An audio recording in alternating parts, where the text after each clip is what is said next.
Hello, bachcho. Let's read this question. So this question says a monkey is climbing up a rope. Then the tension in the rope is option A must be equal to the force applied by the monkey on the rope. Option B must be lesser than the force applied by the monkey on the rope.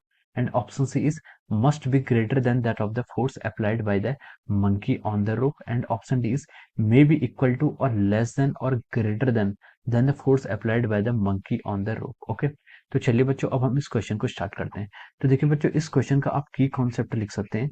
The key concept of this problem is, देखिए ये question आपका NLM यानी कि Newton's laws of motion पर based है। ठीक है, this question is based upon our Newton's laws of motion. ठीक है, न्यूटन्स लॉज ऑफ मोशन, और उसमें भी हम बोल सकते हैं मोर स्पेसिफिकली न्यूटन्स की सेकंड लॉ ऑफ मोशन पर ये क्वेश्चन आपका क्या बेस्ड है। ठीक है, और देखिए न्यूटन्स के सेकंड लॉ पर क्या है, न्यूटन्स के सेकंड लॉ आपसे बोलती है कि जब फोर्स होता है force is equal to our mass times acceleration. ठीक है, ये आपका क्या होता है, फोर्स होता है। This is the explanation of the Newton second law. ठीक है, और अगर उसमें आपके मोर देन वन फोर्स लगते हैं तो हम लिख सकते हैं कि summation of for of F it is equal to M A I के इक्वल हो जाएगा। ठीक है, और summation of all the forces is equally responsible for the M times A into acceleration. ठीक है, एक्सेलरेशन जो होगा वो सारे फोर्सेस के समीशन के इक्वल होगा। ठीक है, अब देखिए ये हमारे क्या था, इस क्वेश्चन का आपका की कॉन्सेप्ट है। ठीक है, अब देखिए इस क्वेश्चन में उसने क्या बोला है, एक मंकी है जो क्या कर रहा है, एक रोप पर आपका चढ़ने की कोशिश कर रहा है। ठीक है, मान लीजिए आपकी रोप है और देयर इज वन मंकी। ठीक है, ये आपका क्या मंकी है, ये अपने दोनों हाथ से क्या कर रहा है, इस रोप पर ऊपर चढ़ने की कोशिश कर रहा है। ठीक है, अब देखिए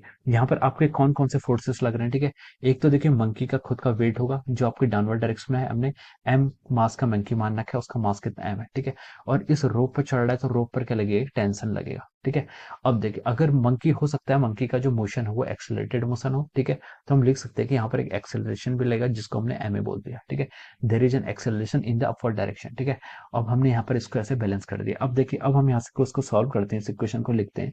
तो देखिए इस इक्वेशन से हम क्या लिख सकते हैं, देखिए आपका एक्सेलरेशन मंकी का क्या है, अपवर्ड डायरेक्शन में है। ठीक है, और देखिए अपवर्ड डायरेक्शन में कौन सा फोर्स उसे सपोर्ट कर रहा है, टेंशन सपोर्ट कर रहा है, और माइनस एम जी क्या होगा, डाउनवर्ड डायरेक्शन में लग जाएगा।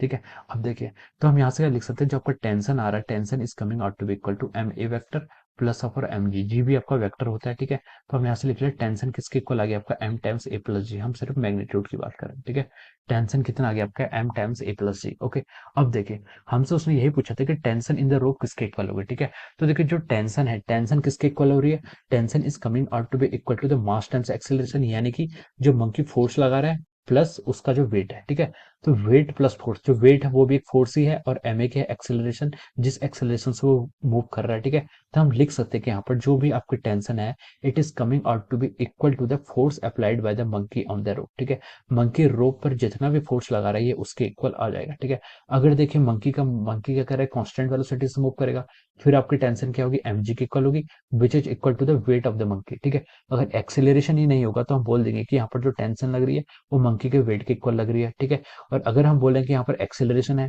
तो जो टेंशन होगी वो किसकी इक्वल होगी, मंकी जिस एक्सेलरेशन से मूव कर रहा है उसका फोर्स प्लस जो उसका वेट है। ठीक है, ये आपका इक्वल हो जाएगा। अगर मंकी का मोशन डाउनवर्ड डायरेक्शन में होगा तो ये एक्सेलरेशन आपका नेगेटिव हो जाएगा, लेकिन जो आपकी टेंशन होगी वो किसके इक्वल होगी, force applied by the monkey. ये M A plus M G, this is the force applied by the monkey. M G क्या है, उसका वेट है, ये भी फोर्स है उसका। ठीक है, और एम ए क्या है, जिस एक्सेलरेशन से मूव कर रहा है उसके कारण जो एक्सेलरेशन आ रहा है। ठीक है, तो हम यहाँ से स्टेटमेंट से बोल सकते हैं आपका कि जो मंकी जो क्या कर रहा है, टेंशन होगी वो क्या होगी, equal to the force applied by the monkey. ठीक है, एंड मंकी कौन सा फोर्स अप्लाइड कर रहा है, उसका वेट प्लस जो एक्सेलरेशन है वो। ठीक है, तो हम लिख सकते हैं कि यहाँ से आपका जो ऑप्शन ए आ रहा है इसका ऑप्शन में देखो वो दिया हुआ है, हम बोल सकते हैं कि ऑप्शन इसके करस्पॉन्डिंग राइट आ रहा है। ठीक है, तो ऑप्शन ए उसके करस्पॉन्डिंग राइट है। ऑप्शन बी में बोला कि must be less than the force applied by the monkey on the rope. ठीक है, ये आपका क्या हो जाएगा, रॉन्ग हो जाएगा।